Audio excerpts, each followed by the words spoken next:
Alors, merci aux gens de la télé communautaire, merci aux gens dans la salle, des représentants citoyens braves en cette belle période estivale.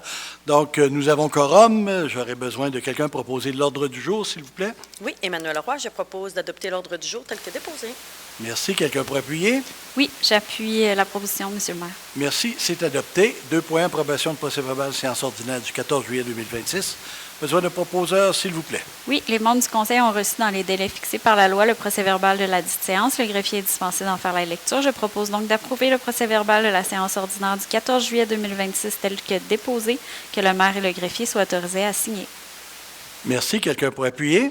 Oui, j'appuie cette proposition, M. le maire. Merci. C'est adopté à l'unanimité. 3.1, liste de la correspondance du mois de juillet 2026. Monsieur le directeur général. Alors, je vous dépose la liste de la correspondance du mois de juillet 2026 et je vous invite à la consulter. Merci. 4.1, dépôt du rapport budgétaire au 31 juillet 2026. Monsieur le directeur général. Alors, je fais de même avec le rapport budgétaire que je vous invite à lire. Merci. 4.2, adoption des comptes à payer au 31 juillet 2026. Monsieur le directeur général. Alors, je vous dépose pour approbation la liste des comptes à payer au 31 juillet 2026 qui totalise 623 374,55 $. Merci, Monsieur le DG. Votre soirée est presque terminée. Donc, besoin de proposeur, s'il vous plaît. Oui, Emmanuel Roy, je propose d'adopter la liste des comptes à payer au 31 juillet 2026, totalisant une somme de 623 374,55 $, laquelle est annexée à la présente résolution pour en faire partie intégrante et valoir comme si elle était ici tout au long reproduite. Merci. Quelqu'un pour Oui, appuyer? M. le maire, François Bégin, j'appuie la proposition. Merci. Quelqu'un demande le vote. C'est adopté à l'unanimité. Excusez, c'est parce qu'on a, juste expliquer, là, on a 3 personnes qui ont une activité tout à l'heure qu'on n'a pas fait retarder pour la séance du Conseil. Alors, on va accélérer un peu et répondre quand même aux questions, prendre le temps. Affaires courantes, 5.1, acceptation des demandes de permis déposées en vertu des règlements relatifs au PIA. Besoin de proposeur, s'il vous plaît. Oui, attendu que les demandes de permis assujetties au règlement relatif au plan d'implantation et d'intégration architecturale, PIA, ont été analysées lors de la rencontre du comité consultatif d'urbanisme CCU le 30 juillet 2026. Attendu le tableau synthèse déposé en date du même jour et annexé au présent procès-verbal, je propose donc que le conseil municipal fasse sienne les recommandations et conditions du CCU apparaissant au tableau en vertu des règlements relatifs au PIA, que l'inspectrice en bâtiment et en environnement soit autorisée à émettre les permis conformément à la réglementation d'urbanisme, que cette acceptation ne porte que sur les demandes assujetties au PIA et n'autorise en aucun temps toute dérogation à la réglementation d'urbanisme. Merci. Quelqu'un pour appuyer? Robert Genet, j'appuie la proposition. Merci. Quelqu'un demande le vote. C'est adopté à l'unanimité. 5.2, demande présentée dans le cadre du PIA pour installation des panneaux solaires 46 rue de la Pointe-aux-Bleuets. Besoin de proposeur, s'il vous plaît. Oui. Attendu la demande reçue dans le cadre du plan d'implantation d'intégration architecturale PIA visant l'installation de panneaux solaires sur l'immeuble situé au 46 rue de la Pointe-aux-Bleuets. Attendu qu'aucune disposition réglementaire n'encadre actuellement l'installation de panneaux solaires sur le territoire de la Ville. Attendu que le comité consultatif a considéré qu'il appartenait au conseil municipal d'étudier cette demande et de se prononcer à son égard. Je propose que le conseil municipal accepte la demande visant l'installation de panneaux solaires sur l'immeuble situé au 46 rue de la Pointe-aux-Bleuets. Merci. Quelqu'un pour appuyer? J'appuie la proposition. Merci. Quelqu'un demande le vote. C'est adopté à l'unanimité. 5.3, demande de dérogation mineure concernant l'immeuble ici au 490 rue de Kilkenny est désigné sur le numéro de lot 5 895 658. Besoin de proposeur, s'il vous plaît. Oui, attendu que la demande de dérogation mineure a été déposée sur l'immeuble connu comme étant le numéro de lot 5 895 658 situé au 490 rue de Kilkenny, laquelle vise à autoriser l'installation d'une seconde génératrice d'appoint sur un terrain qui est l'assiette du bâtiment principal branché sur le réseau électrique, alors que le règlement exige qu'une seule génératrice d'appoint peut être installée par terrain. Attendu que la disposition réglementaire visant l'objet de la présente demande est l'article 7.2.11 du règlement de zonage 120-60-2021 et ses amendements. Attendu que le comité consultatif d'urbanisme a analysé la présente demande de dérogation le 2 juillet 2026 et recommande au conseil de refuser la dérogation mineure sur le lot 5 895 658. Donc, est-ce qu'il y a des personnes dans la salle qui sont venues pour ce point-là? Non. Donc, ça va, on poursuit. Attendu que le conseil municipal a entendu les personnes intéressées, attendu que les avis ont été publiés conformément à la loi, je propose donc que le conseil municipal refuse la demande de dérogation mineure déposée sur l'immeuble connu comme étant le numéro de lot 5 895 658, situé au 490 rue Kilkenny. Merci. Quelqu'un pour appuyer? Oui, j'appuie cette proposition, Monsieur le maire. Merci. Quelqu'un demande le vote. C'est adopté à l'unanimité. Donc, on fait ça parce qu'il y a d'autres options que d'avoir une deuxième génératrice à chaque présidence. 5.4, demande de dérogation mineure concernant l'immeuble au 114 rue Gingras est désigné sous le numéro 4 millions de lot 4 743 289. Besoin de proposeur, s'il vous plaît. Attendu que la demande de dérogation mineure a été déposée sur l'immeuble connu comme étant le numéro de lot 4 743 289, situé au 114 rue Gingras, laquelle vise à régulariser l'implantation d'un garage à 2,5 mètres de la ligne latérale de terrain, alors que le règlement exige une marge minimale de 3 mètres.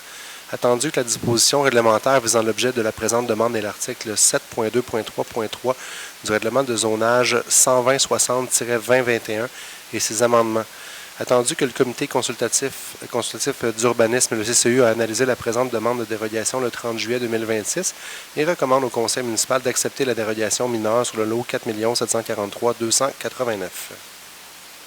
Est-ce qu'il y a des gens dans la salle sur ce point-là en particulier? Donc, on poursuit. Attendu que le conseil municipal a entendu les personnes intéressées, attendu que les avis ont été publiés conformément à la loi, je propose donc que le conseil municipal accepte la demande de dérogation mineure déposée sur l'immeuble connu comme étant le numéro de lot 4 743 289, situé au 114 rue Gingras. Merci. Quelqu'un pour appuyer? Robert Genet, j'appuie la proposition. Merci. Quelqu'un demande le vote. C'est adopté à l'unanimité. 5.5, adoption du règlement 128-90-2026 concernant la restriction temporaire de développement immobilier en raison de la capacité du réseau d'égouts dans certains secteurs ciblés. Besoin de proposeur, s'il vous plaît. Oui, Emmanuel Roy. J'informe donc le Conseil que le règlement cité en rubrique a pour objet de restreindre temporairement le développement immobilier et les interventions sur les bâtiments existants qui auraient pour effet d'augmenter la charge d'eau usée rejetée dans les égouts municipaux, de délimiter les secteurs à l'intérieur desquels ces restrictions sont applicables et de déterminer les exceptions admissibles. Attendu que des analyses techniques et des rapports d'ingénierie démontrent que certaines infrastructures de collecte et de transport des eaux usées, dont les conduites collectrices, les réseaux d'égouts combinés et la station de pompage, ont atteint leur capacité nominale maximale dans des zones spécifiques du territoire municipal. Attendu que l'autorisation de nouveaux raccordements au réseau d'égouts dans ces zones spécifiques augmenterait significativement les risques de refoulement d'égouts dans les résidences privées et de débordement d'eau usée non traitée dans l'environnement. Attendu qu'il est de la responsabilité de la municipalité de protéger la santé publique, la sécurité des citoyens et l'intégrité de l'environnement.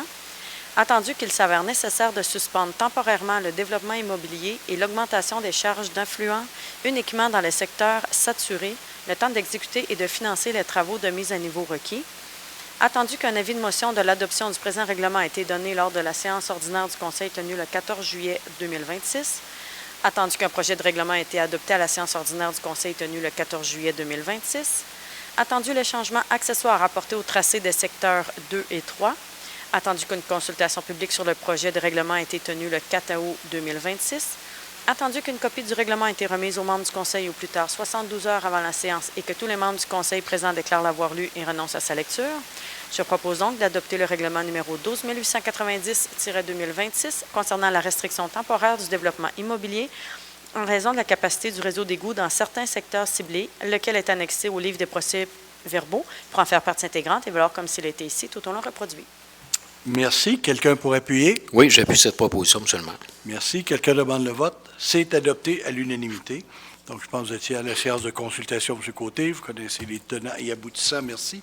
5.6, octroi des contrats, études géotechniques et caractérisation environnementale, réfection de la route de Fossambeau, groupe ABS. Besoin de proposeur, s'il vous plaît. Oui, attendu qu'il y a lieu d'octroyer un contrat pour la réalisation d'une étude géotechnique et d'une caractérisation environnementale dans le cadre des travaux de réfection de la route de Fossambeau. Attendu l'appel d'offres sur invitation soumis aux firmes Groupe ABS, Groupe GEOS et Artelia Canada, document en annexe. Attendu la plus basse soumission conforme reçue du groupe ABS. Attendu les recommandations de la firme Apex Expert Conseil, document en annexe.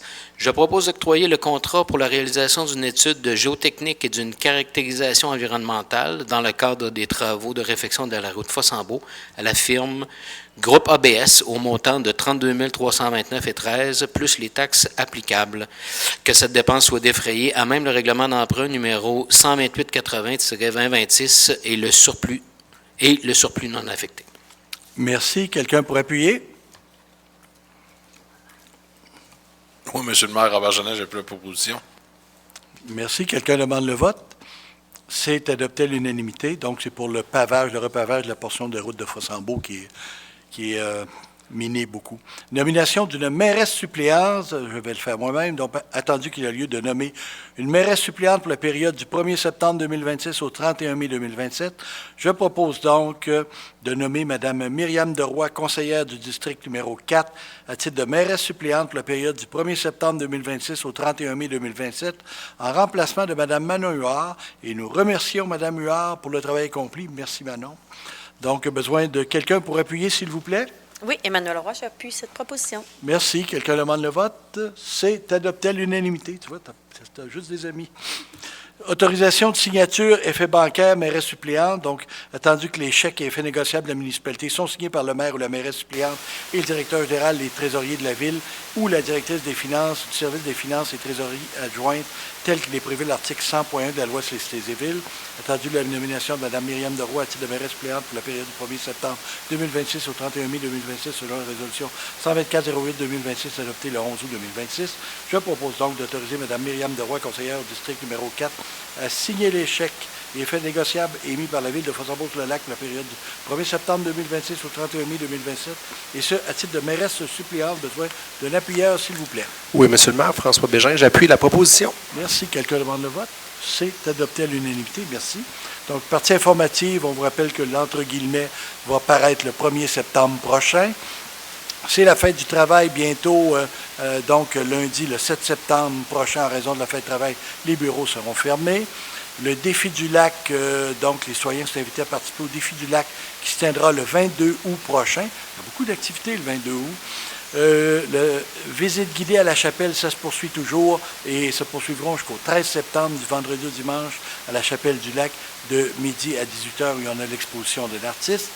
Je veux dire qu'on continue le cheminement pour la réglementation sur le lac. On a une réunion les 3 maires ce matin.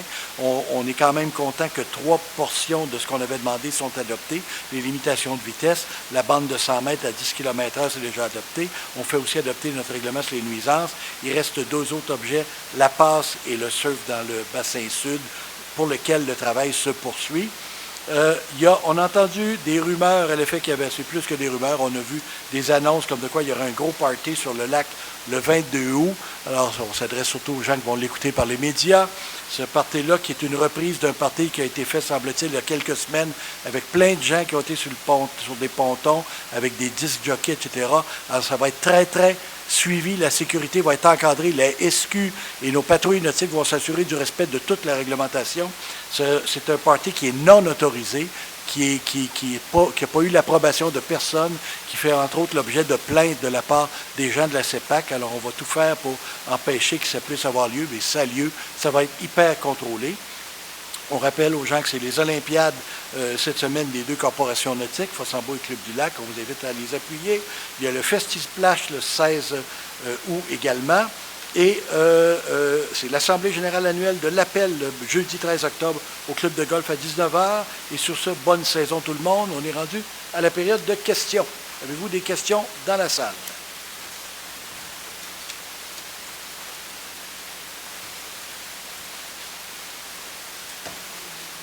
Je me questionne l'installation de panneaux solaires. Oui. Les panneaux solaires, ça veut dire l'installation. C'est sur la maison. C'est sur la toiture uniquement. Il y a un seul projet présentement qui a fait l'objet d'une demande. On s'est aperçu qu'on n'avait pas de réglementation adaptée. Ouais. Donc, on va demander une réglementation. Notre service d'urbanisme a le mandat de trouver une réglementation qui va venir restreindre uniquement sur les surfaces de toiture des bâtiments. Puis il y a probablement un encadrement supplémentaire là, qui va être à étudier avec le CCU. Ben, c'est la question que je me demandais. Si quelqu'un fait une structure et installe ça sur le devant de sa maison, Non. ça irait peut-être à l'encontre du pays. Ah, c'est certain qu'au niveau du PA, ce n'était pas permis. Dans cette zone-là, ce n'était pas nécessairement une restriction par rapport au PA, c'était surtout il y a un trou dans notre règlement. Alors, et la personne a quand même une très belle résidence, il ne voulait pas non plus la maganer. Elle s'est assurée que ce ne soit pas visible quand les gens pénètrent dans la rue. En sortant, on les voit, mais ils sont vraiment orientés sud-ouest, donc l'orientation optimale en fonction de l'ensoleillement ici. Fait que ça devrait être correct. Mais on va avoir un règlement en chantier qui va partir là-dessus. Non, mais c'est un questionnement. Je me disais, vu qu'il n'y a pas de règlement, il y en a qui peuvent... Oui, bien là, on est chanceux, on a quand même l'outil du PIA, mais là, on va adopter très rapidement, à la prochaine séance, on va donner un avis de motion pour un projet de règlement pour restreindre ça. Dans les municipalités autour de nous, est-ce qu'il y en a qui ont des règlements par rapport à ça? On a, comme la demande, on l'a eu dans les derniers jours, dans les dernières semaines, on n'a pas fait la recherche encore, mais on a demandé d'avoir les meilleures pratiques à notre directeur général qui va s'assurer de colliger les meilleurs règlements, surtout qu'on veut garder ce qui a été voté, le caractère de villégiature, les encadrements par PMA, le côté esthétique, puis on ne veut pas que ça ait de nuisance sur le voisinage. Une fois qu'on va avoir ça, je pense qu'on va avoir des bons paramètres de base. Bon. Merci beaucoup. Merci. Donc, on aurait besoin d'une proposition pour la clôture, s'il vous plaît. Oui, mais juste avant, je préfère un petit message. Oui. Rapidement. Juste à propos du défi du lac du 22 août, on est encore à la recherche de quelques bénévoles si jamais des gens seraient intéressés là, au niveau, c'est pour encadrer la sécurité des participants. Là, c'est de 8h30 à midi environ. Donc, juste à m'écrire un petit courriel via mon adresse courriel qui est disponible sur le site de la Ville. Oui, puis on vous invite, les profits vont être versés en partie, entre autres, à la Chapelle du Lac et en partie à l'appel, évidemment, et en partie, je me suis plus là. OK. C'est bon. Voilà. Alors, l'ordre du jour étant épuisé, je propose de fermer cette séance et de lever l'Assemblée à 19h16. Merci tout le monde.